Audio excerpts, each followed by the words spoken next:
I don't want to do it. I can't. I can't. I won't. I don't. Fine. Today on Follow the Money, we're going to talk about, God help us, the 2016 presidential candidates. It is unbelievable that we're dealing with Clinton-Bush empires. This is the ultimate big money matchup, and both Hillary Clinton and Jeb Bush are already flaunting political money laws in their own personal, corrupt little ways. Let's start with Jeb Bush, who swears on all that is holy that he's not running for president. Now, you're not telling me that there is a possibility you may not run.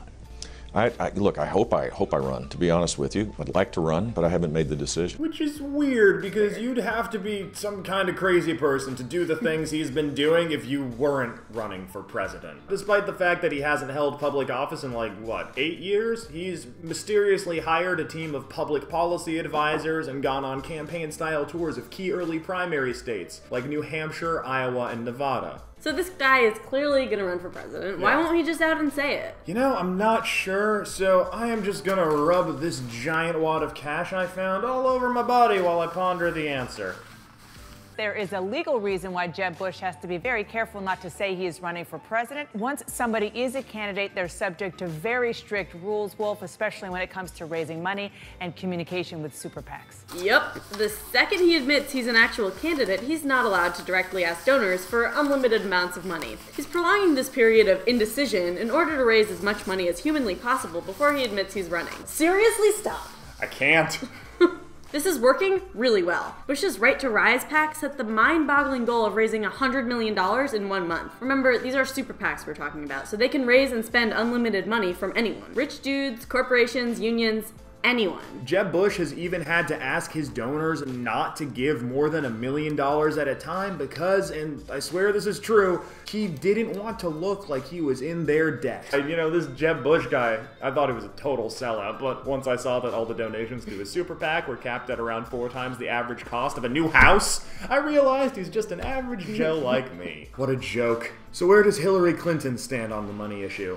We need to fix our dysfunctional political system and get unaccountable money out of it once and for all. Hey, you know what? Good for her. It's about time somebody stood up for regular, working class people, and oh my god, that was all just total bull, wasn't it? Hillary Clinton is now the first Democratic candidate of the super PAC era to, quote, embrace her super PAC. Hillary Clinton is regularly meeting with representatives of her super PAC. She is raising money for him. Hillary Clinton is taking things even further than Jeb Bush by straight up coordinating with the super PAC, even though she's already an official candidate, which is insane. Yeah, this story kind of got buried for some reason, but it's actually a huge deal. Now, Hillary Clinton's lawyers claim they found a loophole that makes this direct coordination legal, but this might be the furthest anyone's ever pushed the boundary between candidates and super PACs. The whole point of a super PAC is that it's supposed to be independent. That's why they're allowed to raise unlimited money, because the candidates aren't supposed to have anything to do with them. Yeah, candidates' campaigns are subject to very strict donation limits, specifically to prevent corruption. But when people like Jeb Bush and Hillary Clinton get this cozy with their super PACs, the limits are pointless, because everyone knows exactly who's donating millions and what they want in return. And that's why it's especially rich when someone like Hillary Clinton tries to act like she's the champion of getting money out of politics while simultaneously completely flaunting the rules that are already in place to stop money from corrupting politics. And yeah, I get it. You have to play by the rules that are there if you want to compete.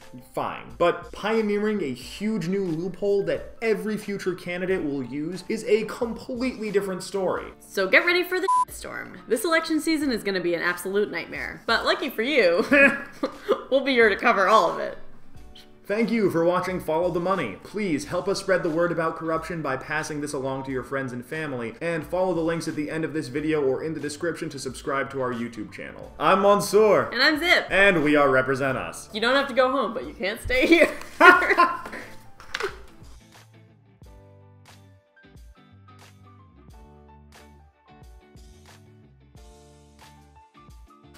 Oh, that's good.